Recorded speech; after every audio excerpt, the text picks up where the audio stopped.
Today on Super Soul Sunday. Nice to see you. Good to see you. Thank you for having me here. After 20 years. It was the breakout New York Times bestseller that captured the hearts of millions around the world. Tuesdays with Morrie was not supposed to be some kind of big book. It was a tiny little book that got turned down by most publishers I went to. For 18 Tuesdays, sports columnist and author Mitch Albom met with his dying former professor, gathering wisdom and insights that transformed Mitch's life forever. It's changed all of my priorities. It's changed the way I approach life. It's changed the way I look at death or fear death. On the 20th anniversary of the book, and 15 million copies later, Mitch shares the profound and lasting life lessons from his greatest spiritual teacher. I realized how one voice and something done for the right reasons can change the world. I can't believe it's 20 years, and one of the things that stuck with me is that after we did our little interview on the Oprah show, you seemed to be impressed that I had read the book. And I never forgot, because I said, well, of course I read the book, because I read all the books, and you said you'd be surprised. Well, in your case, I was surprised you found the book, because you were the first one to find it. You know, Tuesdays with Morrie was not supposed to be some kind of big book. It was a tiny little book that got turned down by most publishers I went to. And so my surprise was that you had even heard of it at the time. It was really small. I don't even know how it came to be, you know, because people would recommend things to me or I would hear about something. But anyway, it showed up. I read it. You were on the show. And then the book took off. Yeah. Once people embraced it, they seemed to find something in it that, I have to be honest with you, I never anticipated. I was planning on going back to the locker rooms and be a sports writer, and everything changed. Because you wrote the book really just to help out Morrie. Just to pay his medical bills. Just to pay his medical bills. Yeah, that was it. In fact, if I hadn't had that as a purpose, honestly, Oprah, I would have given up trying, because we had so many people tell us it's a bad idea, it's depressing, you can't write anything like that, you're a sports writer. I had one publisher tell me in the middle of while I was telling him what I thought was so significant about Morrie, he said, let me stop you. We're not going to take this book. And honestly, I don't think you even know what a memoir is. Why don't you come back in 20 years and maybe you'll be old enough to write a good memoir. I remember leaving there and I thought, why can't they just say no? I mean, it's like, they have to like knock it down. But I've actually heard from them down the pike, and they were interested in something else that I was doing when I had some more success. And you were kind enough not to remind them? I did not remind them. Oh, wow. But I also didn't go with them. Okay, okay. You say on page 201, Morrie Schwartz never read a word of Tuesdays with Morrie, yet he still reaches so many people. Why? Because he took time in his dying days to give to a wayward student, and I wanted to give something back, and wrote this book. And someone gave it to someone who gave it to someone, and now look how large his classroom has grown for a man who's no longer here to teach it. This was Morrie's dream, really, to be a teacher to the last, was it not? Yeah. Why do you think the book continues to resonate? Well, it's a story about a young man who's kind of lost and an old man who's dying, who takes him in and teaches him a last class on what's important in life. I think, number one, everybody has had a teacher in their life at some point who's made a difference. Yeah. Number two, everybody's felt a little lost in their life. Yeah. And number three, everybody's going to die. Yeah. And I think those three elements, now that I've had 20 years to sort of reflect on it, are probably what makes it universal in why people can read it in Thailand or Japan or Australia the same way that they read it here.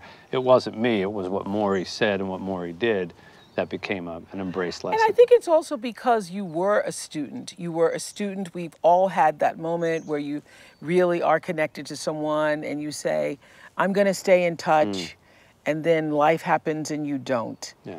And had it not been for you seeing him on Nightline with Ted Koppel, you could have been any place else. That's why I believe in, you know, signs, divine order, providence. Yeah, you're flipping through the channel and you see him, that's your old teacher. Yep.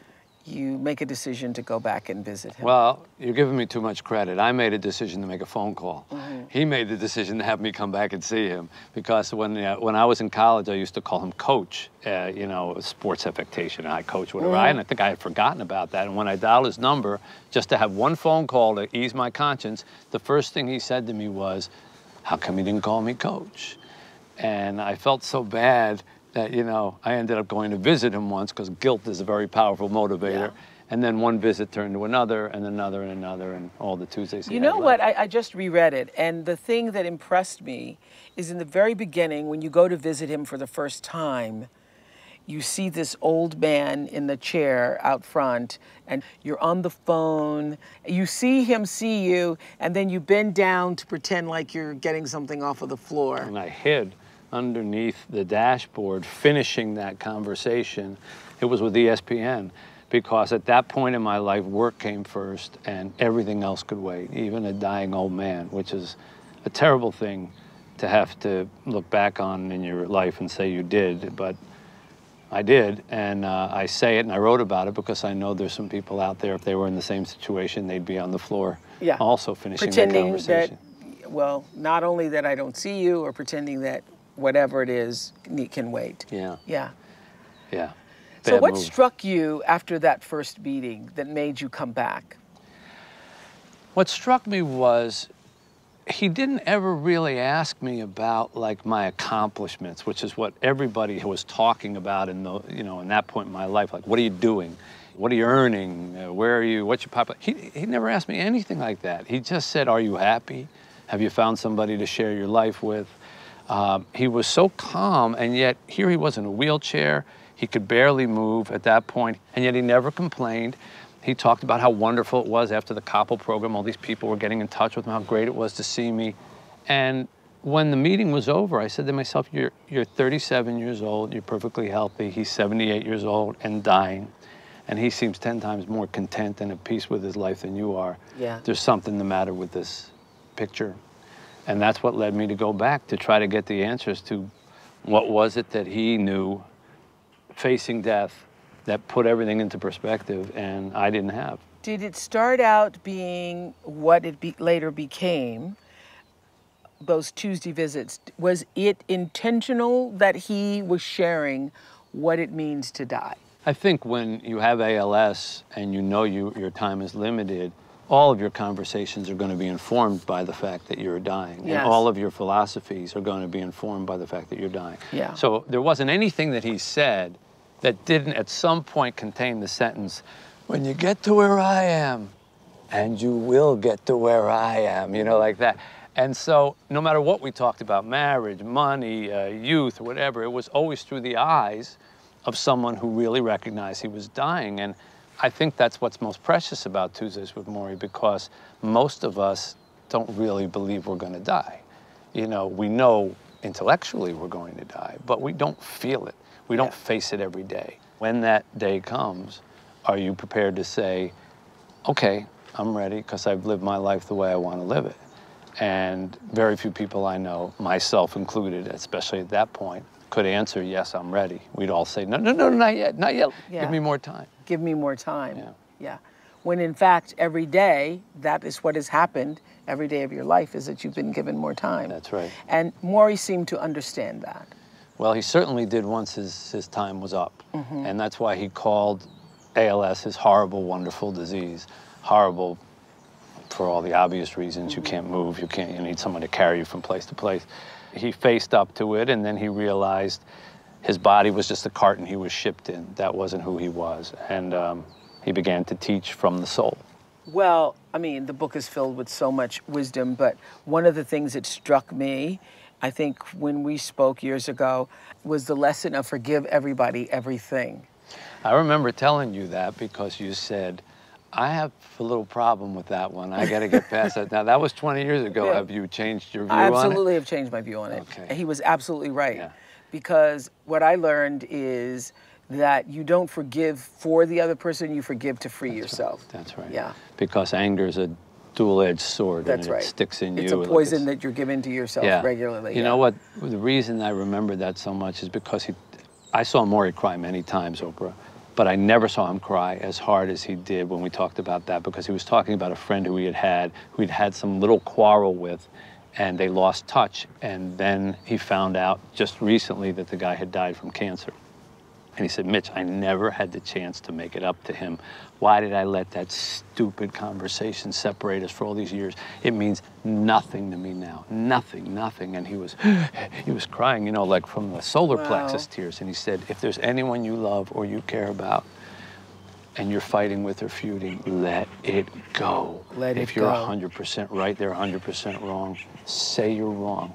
Because when you get to where I am, and you will get to where I am, you won't care who was right or wrong.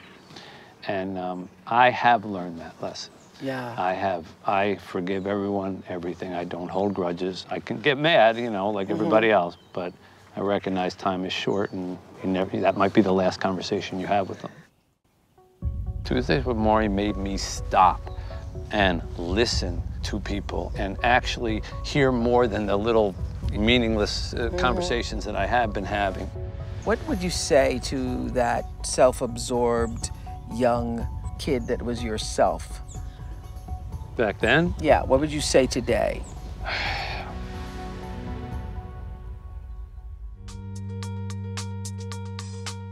Mitch Albom's beloved professor, Morrie Schwartz, spent 27 years sharing his wit and wisdom with his sociology students at Brandeis University. Morrie passed away on November 4th, 1995.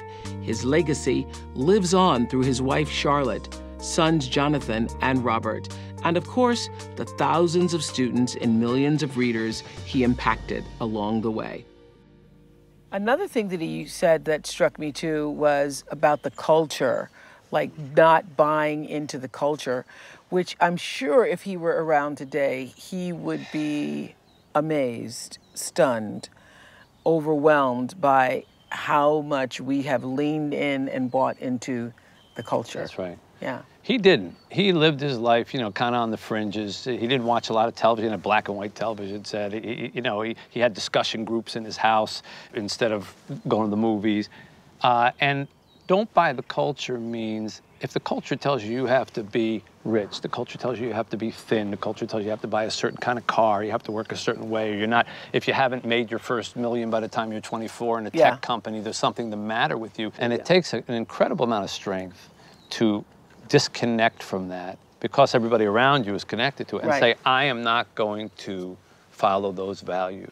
Morrie did it even with his disease because he said, you know what I'm supposed to do. I'm supposed to be ashamed of that I can't move, that I'm drooling, and that someone has to reach down my throat and take the phlegm out, and someone has to wipe my rear end. But I refuse to be ashamed. So he said he knew the reason why so many people were unhappy. What was it? He said that they walked through their lives like they were sleepwalking. You know, they were following orders about what they should do with their life based on the culture that we just talked about, and they weren't finding the meaning in their life through giving to other people, being involved with their community, finding something creative, an outlet for themselves. They were busy trying to be somebody else's version of what they thought they should be.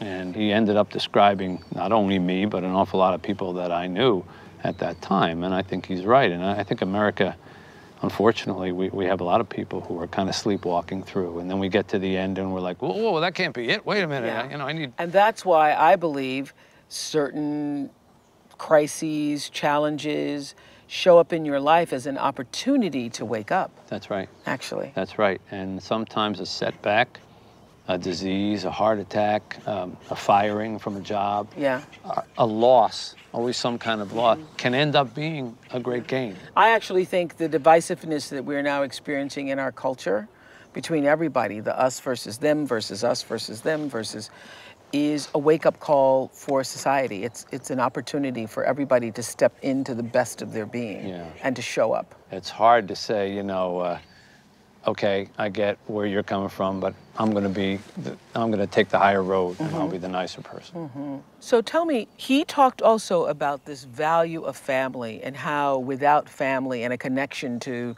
family, Morrie would say, I think he said we're like broken-winged. Yeah, birds with broken wings. Yeah, without love and without family. Well, again, when you're dying from ALS, you know, who's going to take care of you? It's a 24-hour thing, and it's your family. And he said, yeah, I have friends, but you know, the security that I feel, knowing I have my family, I have my sons and my wife, you don't get that from anything else in life. The people that you can turn to and you know that they'll be there for you. I don't care if you have 1 million friends. Right. I don't care if you got an army of workers that adore you or 1,000 fans. There's nothing like that security, that feeling, you know, the embodiment of putting your head on your family's shoulders and saying, I know you'll take care of me.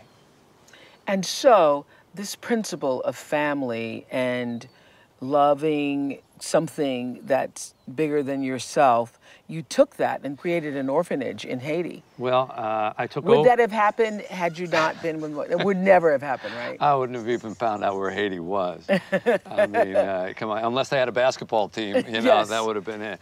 No, I went to Haiti in 2010, right after the earthquake, and got involved with an orphanage, and I ended up taking over the operations of it, and I've been there ever since, and I go there every month, and we have 40 kids, and we take in new ones all the time.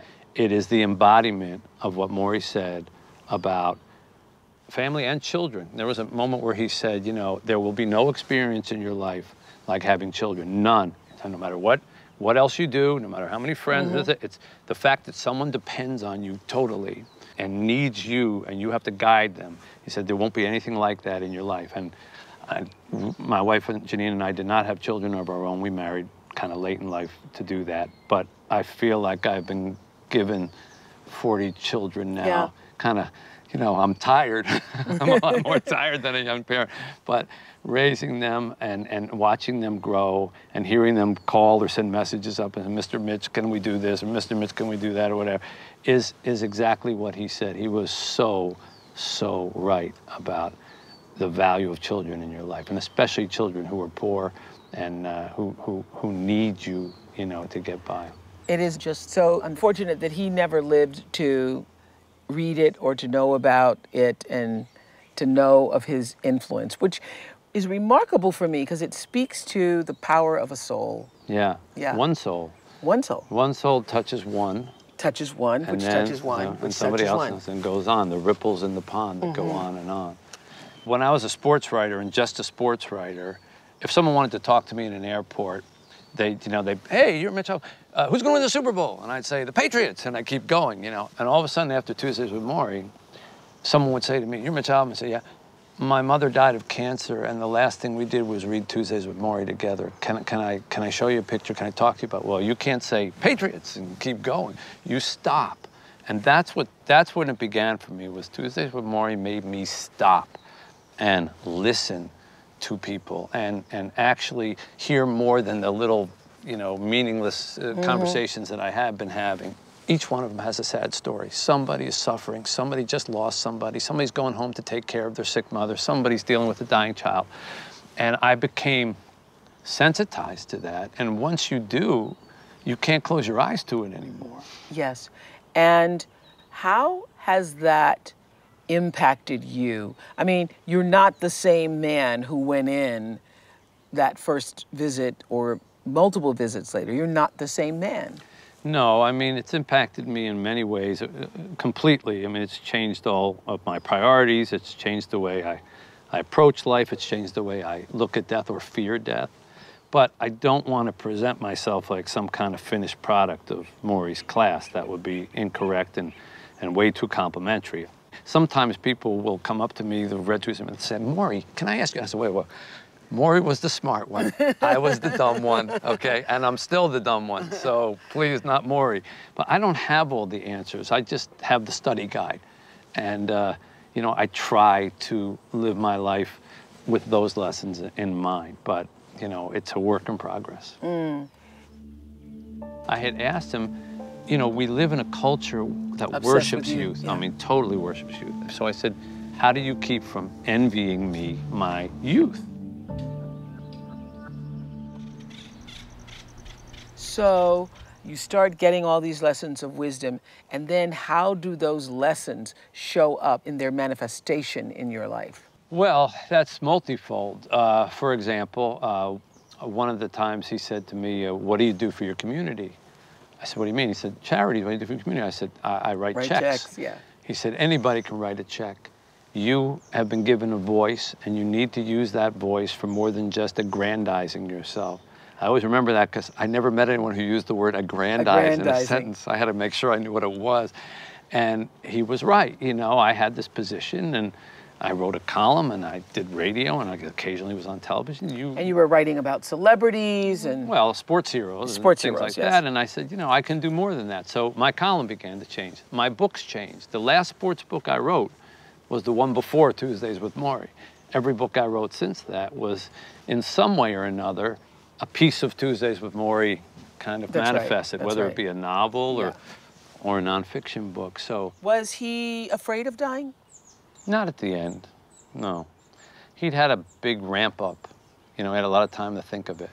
He did say he gave himself 45 minutes every morning to howl at the moon and cry and weep by himself and say, why me, why me? And then he said, that's it, that's enough self-pity for the day. He did say aging isn't decay, that, you know, it's rather a blessing, and particularly having the time to say goodbye was a blessing. He thought it was. We also, that was one of the things, one of the Tuesdays, you know, every Tuesday we sort of took a topic. Because he was a teacher, so he liked that. He liked to have, you know, he wanted me, honestly, Oprah, before, because I didn't tell him about the book, he wanted me to write a thesis. And I honestly didn't have the heart to say, you do understand I'm not enrolled anywhere. Don't you have to actually be in school to write a thesis? But he was so academic, you know. So one subject at a time, each week we did, and one was aging. And I had asked him, you know, we live in a culture that worships youth. I mean, totally worships youth. And I realized, here I am, younger, healthier. I'm coming to visit him every week, and then I get to leave. So I said, how do you keep from envying me my youth? How do you keep from saying, how come he gets to walk and he's healthy and I'm going to die in this house? And he said, Mitch, age is not a competition. He said, inside me is every age I've ever been. 10-year-old, 20-year-old, 37 like you, but also a 50, 60, 78-year-old man. So why should I be envious of where you are? I've already been where you are. You should be envious of me. I got 40 years on you. And that was the end of me worrying about age anymore, because he was right. I think that's fantastic. What would you say, because we were just talking about, you were a different person when you first went to that first meeting with him. What would you say to that self-absorbed young kid that was yourself? Back then? Yeah, what would you say today? Well, depending on when I intercepted myself. You described yourself as highly ambitious and a workaholic and... Keep going. Sometimes selfish and, you know? Yeah. I was all those things, maybe even more. I would say, first of all, pick up the phone and call your professor, not after 16 years. Call him like you said you were going to call him when you left school. You know, I don't get absolved because I went to go see Morrie for, you know, 16 or 20 Tuesdays at the end of his life. I still missed 16 years of not calling him. That's unforgivable. And so first thing is I should have reconnected with him earlier. He might have taught me some more stuff. Then I would say slow down. It's always going to feel like you're behind. There's always going to be someone doing better than you, and there's always going to be somebody doing worse. You're probably better off turning towards the one who's doing worse and saying, what can I do to help that person, than you are constantly keeping your eye on the one who's doing better and saying, how do I get where he is?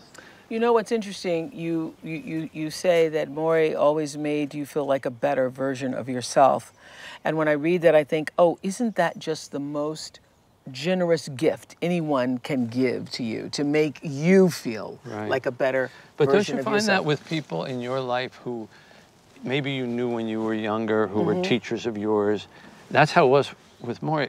I went back to being like 17 and 18. Well, that's how I always was with Maya Angelou. Yeah. I always felt like I was 11 or 7. Right. And I never made it to like a teenager in front of her. I was either 11 or 7.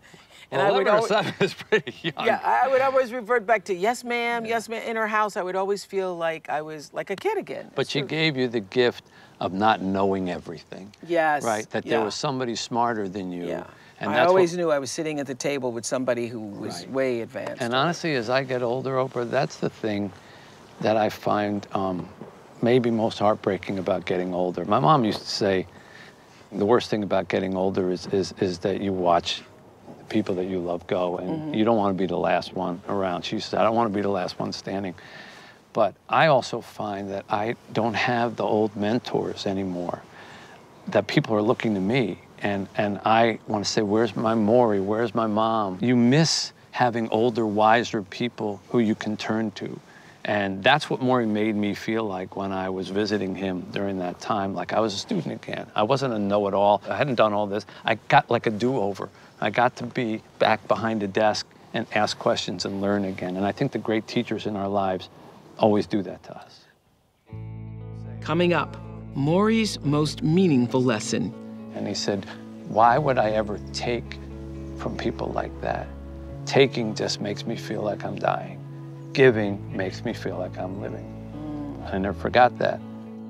Plus, the final promise between student and teacher. And he said, well, Mitch, I'll make you a deal. After I'm dead, you talk, I'll listen.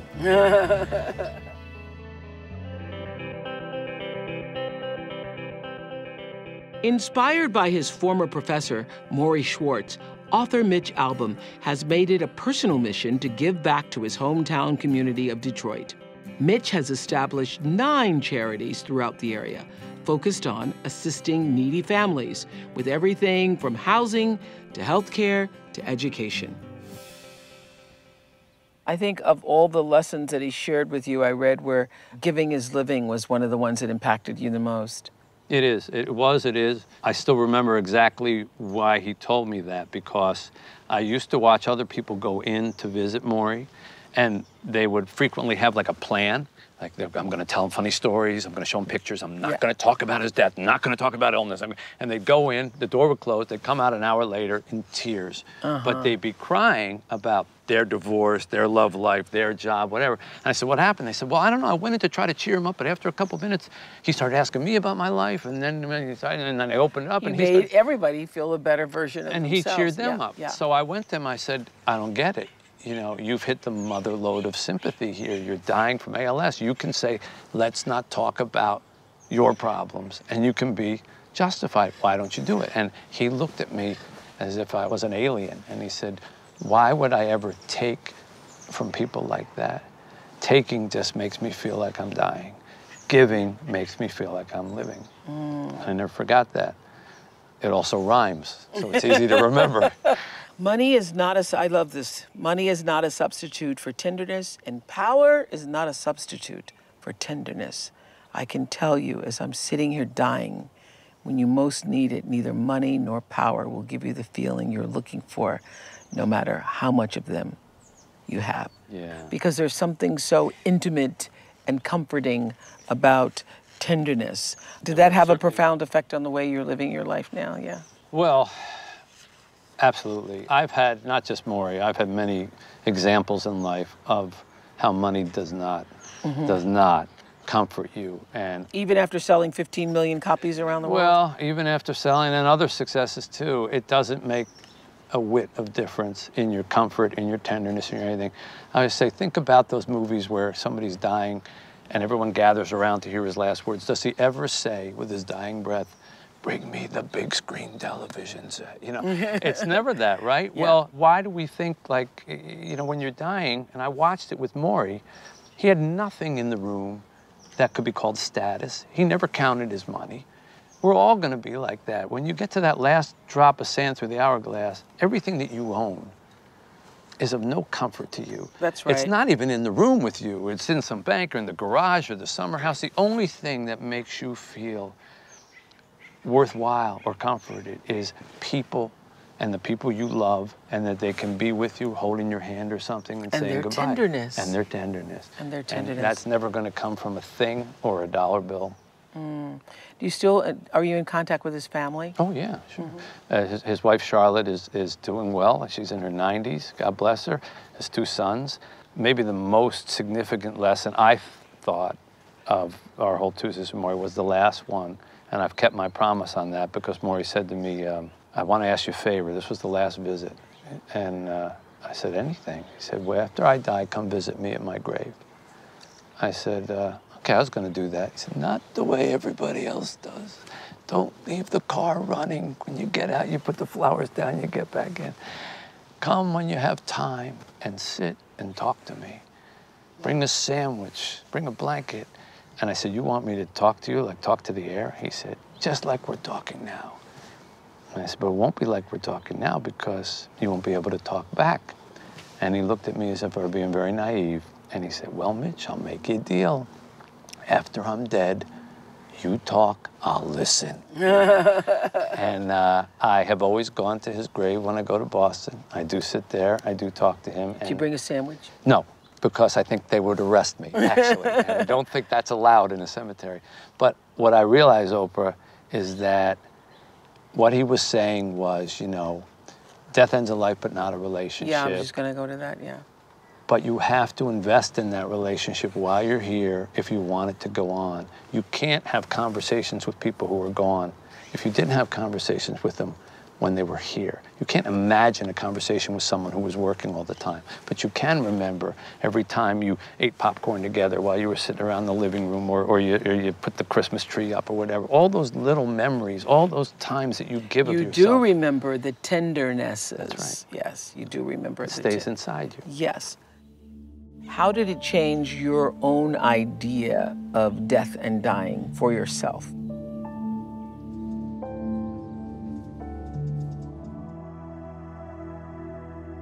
So I know you say whenever you're in Boston, you go by the graveyard, but do you feel his presence, his energy? Do you feel him in your life? I'm not talking about like a spirit or showing up in a form, but just like the essence of him.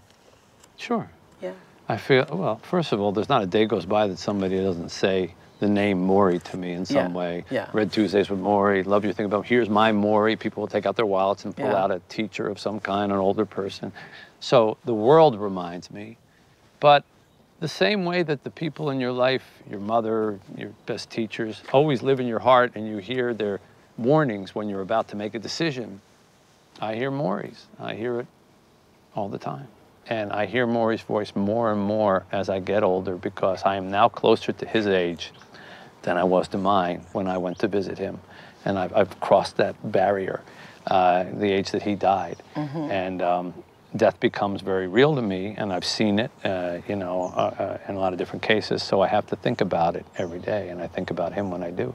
I love this beautiful passage you wrote on page 201. You, upon reading these pages, visit his home, and we are connected, not as waves, but as part of the ocean, through a short, silver-haired man who, in touching us, lives on.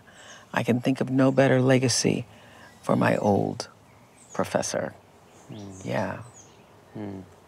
I wrote that for the 20th anniversary of it when the publishers asked me to add something, and I said, well, okay, what? And he said, well, how has the world changed in those 20 years? And I realized how one voice and something done for the right reasons can change the world.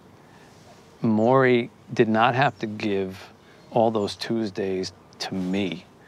I was one of the least deserving people in his life of his time. But he did. He remembered me, and he cared for me, and I was a wayward student, and he wanted to help me. So every Tuesday, he gave me his time. I, in turn, wrote a book that I had never tried to do anything like that before. I wrote it for the right reason. Mm-hmm. It was really the first time in my life I had done something for somebody else that didn't have my interests at heart or my career at heart. You touched on this earlier, but how did it change your own idea of death and dying for yourself? Did it make you more comfortable with the notion of dying? It made me a little less frightened because I had witnessed it. And handled with such grace. Yes, and I saw there is a way to leave this world with grace.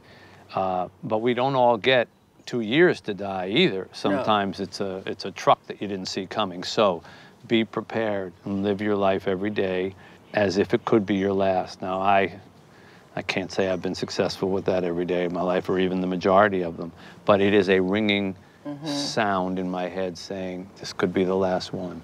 Is that really the way you want to end that conversation with that friend? This could be the last one. Is that really the thing you want to do? I missed the Super Bowl this year for the first time in 31 years. It was like a point of pride with me that I always went to the Super Bowl and covered it. You missed this last Super Bowl? Yeah. Nothing like missing a good game, right? But I missed it because Janine and I were taking care of a 7-year-old with a brain tumor, and she became our daughter for the last 2 years. She's one of our kids from Haiti, Chica. I didn't know when I brought her to America for her surgery. I thought she'd get operated on and she'd go back. She never went home. She lived with us, and I ended up sitting alongside her as she slowly lost everything, the ability to walk, the ability to move her arms, the ability to talk. And I had done that once with an old man, and now I was doing it with a child. And the Super Bowl came, and I was going to shoot down in the morning and come back at night just because I wanted to keep my thing intact and wanted to go. And she threw up the night before. And I looked at my wife. I said, "This is just, I can't." And we canceled it, and I stayed home with her. And it was one more day with this child who was so precious and who passed away finally after 23 months of battling this terrible brain tumor.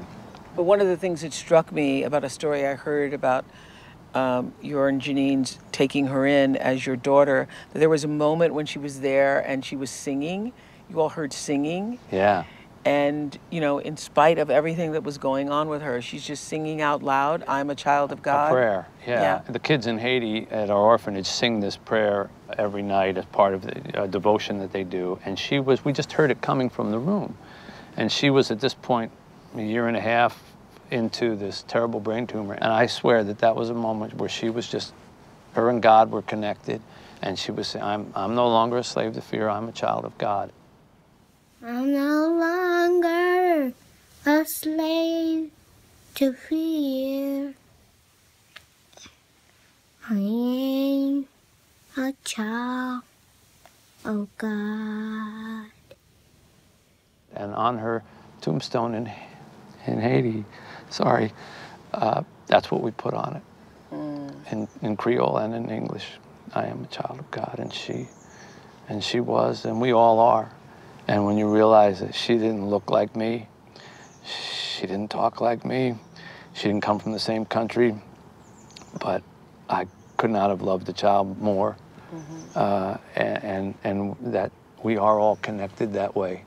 And Morrie was, and she was, and I ended up learning from a 7-year-old, just like I learned from a 78-year-old. I seem to be perpetually in the other chair as the amazing, incredible person is dying in the bed in front of me. As both the taker and the giver, because as you are the one who's sitting there listening, you are giving while you're also at the same time receiving. Well, she may have given more to me. Yeah. You know, she told me one time when she couldn't walk anymore and I had to go to work, I would carry her around, and I said, "I got to go to my work." She said, "No, don't go." I said, "It's my job." She said, "No, it isn't. Your job is to carry me." And I realized, of course it is. Of course it is. That's my job.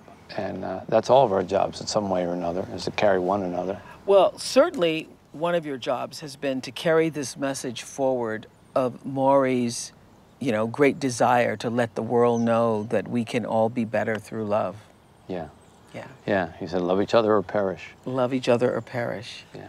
You did that, Mitch Albom. You did that. I'm trying to do it, Oprah. And thanks for, maybe 20 years from now, we'll do this again. We'll say 40 years ago. 40 years ago, we had the conversation. Yeah. What is the one thing you think people want to hear at the end of their lives?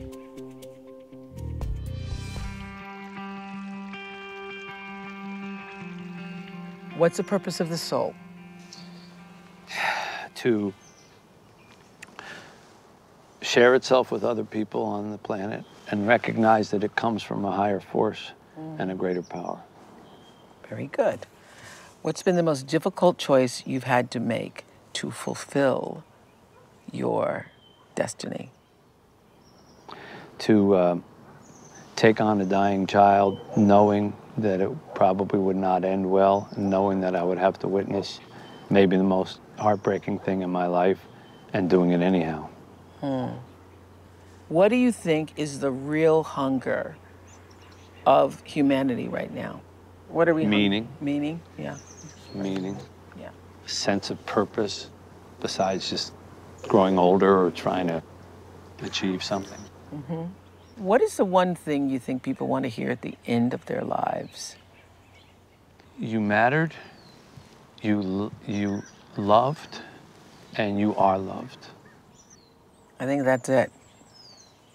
I think that is really it. Yeah. What do you think happens when we die? You and Morrie had to talk about that.